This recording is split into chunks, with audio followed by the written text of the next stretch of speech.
Thriller mystery films की खास बात यह होती है कि ये आपको एक रीजन दे देता है कि आप फिल्म से लास्ट तक कनेक्टेड रहें, क्योंकि इस तरह की फिल्मों में हमें यह जानने की उत्सुकता रहती है कि फाइनली फिल्म में दिखाया जाने वाला मर्डर फिल्म में दिखाए गए सारे कैरेक्टर्स में से किया किसने। लेकिन ऐसा भी नहीं है कि ऑडियंस केवल क्लाइमैक्स के इंतजार में पूरी फिल्म को यूं ही देखते चले जाएंगे। इसलिए बेहद जरूरी है कि मर्डर मिस्ट्री फिल्म का जो इन्वेस्टिगेशन पार्ट हो, उसका स्क्रीन प्ले इतना सटीक लिखा गया हो, स्टोरी इतनी एंगेजिंग हो कि असली कल्प्रिट के बारे में जानने की उत्सुकता बढ़ती चली जाए और फाइनली एक शॉकिंग क्लाइमैक्स। आज हम अगेन एक ऐसी मिस्ट्री बॉलीवुड फिल्म की बात करेंगे जो अगेन अननोन रीजन की वजह से ना तो ज्यादा सिनेमा घरों तक पहुंच पाई और शायद उसके सैटेलाइट राइट्स भी नहीं बिके, तो इसलिए I am not sure, but television पर भी शायद ही यह फिल्म देखने को मिली है। फिल्म का नाम है ब्लू ऑरेंजेस। वेलकम टू पलट तेरा ध्यान किधर है।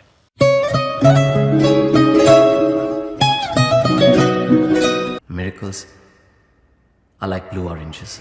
90s का ब्योमकेश बख्शी सीरियल आपको याद ही होगा, अनलेस कि आप पैदा ही बाद में हुए हो तो। बट फिर भी उस सीरियल को आप आज भी देखें तो जिस शालीनता और तेज दिमाग का प्रदर्शन करते हुए ब्योमकेश बख्शी क्राइम केसेस को सॉल्व करते थे, वो कमाल था। उस सीरियल में ना तो सीन्स को ड्रामेटिक और थ्रिलर बनाने के लिए क्रिएटिव कैमरा एंगल्स का यूज किया जाता था और ना ही किसी बैकग्राउंड म्यूजिक का सहारा लिया जाता था। वो सीरियल सिर्फ ब्योमकेश बख्शी यानी रजित कपूर के कमाल के एक्टिंग और उनकी कमाल की इन्वेस्टिगेशन की वजह से ही जाना जाता था। तो ब्लू ऑरेंजेस फिल्म को देखते हुए मुझे ब्योमकेश बख्शी की याद आ गई, जिसके दो कारण थे। 2009 की फिल्म होने के बाद भी इस फिल्म में मर्डर इन्वेस्टिगेशन बहुत सिंपल रखा गया था, किसी तरह की हड़बड़ाहट नहीं दिखाई गई और उसके बाद भी फिल्म आपको अपनी कहानी से बांधे रखती है। और दूसरा, इन्वेस्टिगेशन करने वाला एक्टर यानी अगेन रजित कपूर। फिल्म की शुरुआत होती है एक मर्डर से और यह मर्डर होता है शालिनी चौहान नाम की एक अल्कोहलिक महिला का। मर्डर का एक चश्मदीद गवाह था घर के बाहर दूध की दुकान करने वाला राम प्रसाद, जिसने केविन ट्रेवासो को लाश के पास बैठे देखा। कहानी फ्लैशबैक में जाती है जहां 8 साल पहले केविन और जिस महिला की मौत हुई यानी शालिनी चौहान लवर्स हुआ करते थे, जब ये दोनों गोवा में थे। शादी करोगे मुझसे? वो दोनों एक दूसरे से शादी करना चाहते थे, लेकिन दोनों के बीच की दीवार थी उनका स्टेटस और कुछ हद तक धर्म भी।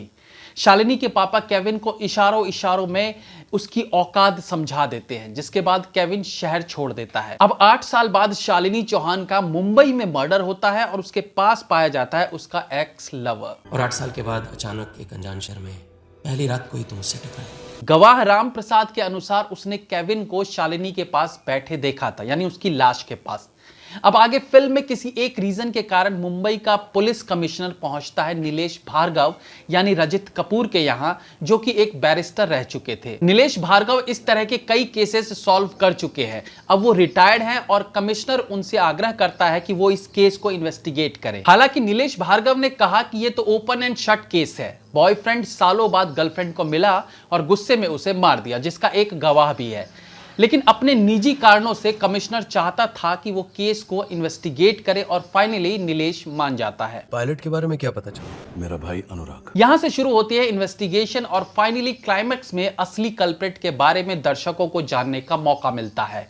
और यकीन मानिए क्लाइमैक्स आपको कतई भी निराश नहीं करेगी। एक सस्पेंस मिस्ट्री फिल्म में जो सबसे ज्यादा चीज अट्रैक्ट करती है वो होता है इन्वेस्टिगेशन का तरीका, और उसमें छोटे बड़े ट्विस्ट और टर्न्स आते रहे तो वो सोने पे सुहागा होता है।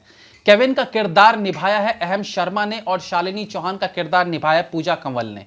बाकी के रोल्स में शिशिर शर्मा, हर्ष छाया, रति अग्निहोत्री और अनुपम श्याम जैसे कलाकार हैं। अब इसमें रजित कपूर और थोड़ा बहुत शिशिर शर्मा को छोड़कर कोई भी नामचीन चेहरा नहीं है। रति अग्निहोत्री का 2009 में ऐसा कोई क्रेज था नहीं, लेकिन इस तरह की स्टार कास्ट के बावजूद फिल्म आपको हल्की नहीं लगेगी। रजित कपूर जिस तरह के क्लास एक्टर हैं वो अपने कंधों पर पूरी फिल्म लेकर चलते हैं। रह रहकर मुझे उनका इन्वेस्टिगेशन का तरीका ब्योमकेश बख्शी वाले दौर में ले जाता है, जहां एक एक चीज को बहुत सफाई के साथ वो इन्वेस्टिगेट करने के बाद फाइनली पूरी कहानी वो क्लाइमैक्स में बताते थे कि आखिर सब कुछ हुआ कैसे। अहम शर्मा एक पेंटर के रोल में, हालांकि 8 साल बाद उनका किरदार थोड़ा सस्पिशियस हो जाता है। एक मर्डर मिस्ट्री फिल्म में जितना ज्यादा कैरेक्टर्स पर शक बनाया जा सके फिल्म उतनी इफेक्टिव बनती है। यहां भी फिल्म में 3-4 लोगों पर शक की सुई घूमती रहती है।